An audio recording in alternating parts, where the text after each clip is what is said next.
તો ફાઇનલી આપણે કળી ભરી લીધી થોડીક એવી. Hello guys, welcome back to નવો વિડીયો. કેમ છો? સ્વાગત છે તમારું આપણી ચેનલના મસ્ત મજાના એક નવા વિડીયોમાં. એકચ્યુઅલીમાં વાગી ગયા છે સવારના 10. તો આપણે નીકળી ગયા છીએ કપાસની અંદર આટો મારવા માટે, એટલે પોગી પણ ગયા છીએ અને આટો મારી રહ્યા છીએ સરસ મજાનો. કપાસ તમને બતાવું કેવો કપાસ છે, સરસ મજાનો. વરસાદ આવ્યો અને ખૂબ એવો બધો પવન આવ્યો એટલે કપાસ થોડોક હલ્લી ડોલી ગયો છે. તો તમને બતાવું ચાલો કપાસ કેવો. હવે સરસ મજાનો આવો કંઈક આપણા ખેતરની અંદર કપાસ છે, તમે જોઈ શકો છો. જોરદાર કંઈ ઘટે નહીં એવો મસ્ત મજાનો છે, પણ થોડોક એવો વરસાદ ને એવું આવ્યું એટલે થોડો કપા આપણો ખરાબ પણ થઈ ગયો, નમી ગયો ને એવું બધું છું. અને ફૂલ સાપવું હતું જે છે ખૂબ બધું નીચે ખરી ગયું. બાકી તમે ઝીંડવા પણ જોઈ શકો છો કે ઘણા બધા ઝીંડવા પણ આવી ચૂક્યા છે. જોરદાર કાંઈ ઘટે નહીં એવા લાડ બધા ઝીંડવા છે. અને આવા અમુક ઝીંડવા ફાટી પણ ગયા છે, એટલે કે કપા આપણો તરડી પણ ગયો છે. ટૂંક સમયમાં વીણી પણ કરવી જોઈએ. તો ભાઈ ખેતરમાં આટો મારતા વાયર એક તૂટલો છે, અહીં આપણી ઝટકાની ગરેડી તૂટી ગયેલી છે. ચાલો ફટાફટ વાયરને હાંધી નાખીએ, સરખો કરી નાખીએ.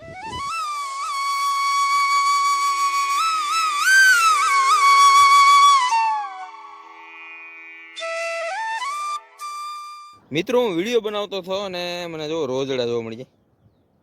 એ બોલે આપણે છે હવે જે છે મિત્રો ચોમાસાનો અંત થવા જઈ રહ્યો છે અને મારી ફેવરિટ ઋતુ એટલે કે શિયાળો આવવાનો છે.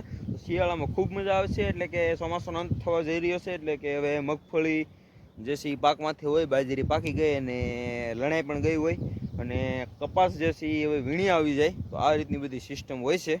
તો હવે ટૂંક સમયમાં ડુંગળી ચોપવાનો પણ શરૂ થશે. ડુંગળીનો રોપ 1-2 દિવસમાં લેવા જવાનો છે. 10-15 દિવસના આળે ગાળે ડુંગળી પણ આપણે સોંપવાની છે. તો એની આપણે એક સરસ મજાની એક સિરીઝ બનાવવાની છે. ડુંગળીનો રોપ લાવી અને સોંપવાથી માંડી અને ખેંચીને વેચવા સુધીની આખી સિરીઝ એક આવશે મિની વ્લોગની. તો તમે એમાં સપોર્ટ કરજો મને. તો હાલો હવે કંઈક નવા કામે ચડીએ આગળ.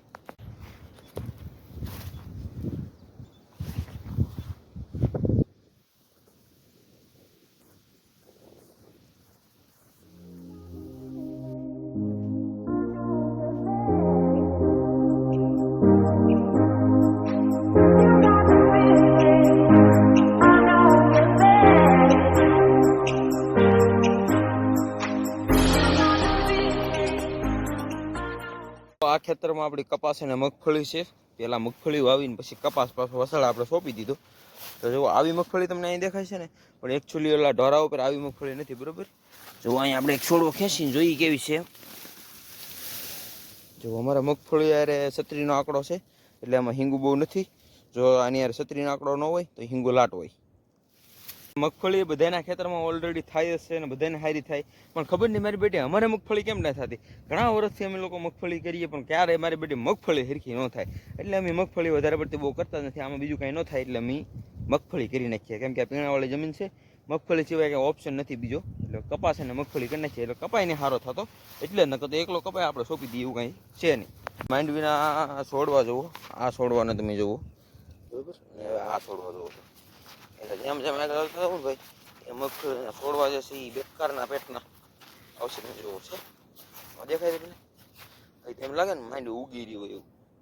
ઉગી નથી રહી ભાઈ, આ પાકી ગઈ હવે. આમાં તમને હિંગુ થોડીક વધારે દેખાતી છે. એનું કારણ એ છે કે આ માંડવી છે 39 નંબર, એટલે એમાં હિંગુ વધારે થઈ જ જાય. જુઓ તમે એને ઝાડવા જુઓ તમે, ઝાડવામાં કાંઈ છે નહીં. હિંગુ થોડી થોડી છે ભાઈ, એટલે ખેંચી લેવાની થાય છે. અને પછી તો એની અંદર ઉગવું હોય તો મળી છે, એટલે આપણે ખેંચી નાખીએ જલ્દીથી, બરોબર. જુઓ આવી કંઈક હિંગુ છે થોડી થોડી, બહુ તો કાંઈ ન કહેવાય પણ છે તો ખરી. તો ભાઈ મગફળીની ગાંહડી બાંધી લીધી ખેંચીને. હવે ઘેરે લઈ જાઉં ને, ઘેરે આંબાના સાંયે બેઠા બેઠા મસ્ત મજાના ખૂટ છું મગફળીને, બરોબર. તો ચાલો કન્ટિન્યુ. ગાંહડી જોવા નાખી દીધી છે લાવીને ભેહુંના તબેલામાં. તબેલો આપણો સરસ મજાનો. અહીં જો મગફળી આપણે ખૂટીને અહીં નાખી છે. તો આવી મગફળી છે આપણી સરસ મજાની, જો છે. હેલો ગાઈઝ, તો આપણે માંડવી ખેંચતા ખેંચતા એકચ્યુઅલી પહોંચી ગયા છીએ ડુંગળીનો રોપ ભરવા. ગામનું નામ છે લાપાળિયા, અહીંયા રોપ રાખેલો છે. તો ડુંગળી સોંપવાની થાય છે, તો રોપ તો ભરવો જ જોઈએ. Let's go.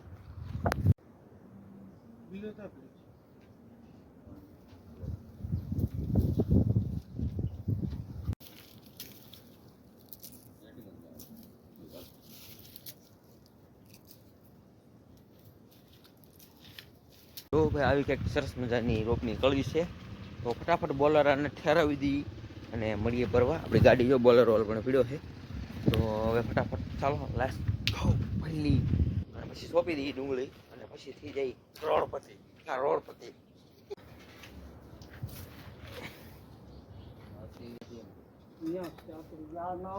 તો ફાઇનલી આપણે કળી ભરી લીધી થોડીક એવી અહીંથી.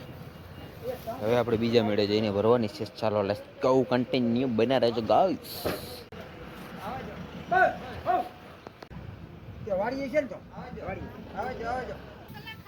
તો ચલો ગાઈસ, હવે બીજા મેળે જવાનું છે આપણે કળી ભરવા માટે. આપણે આ મેળાનું કામ પૂરું થઈ ગયું. આ મેળાની કળી ગાડીમાં ભરી લીધી. જો એટલી થઈ. હવે જઈએ બીજા મેળે. Let's go.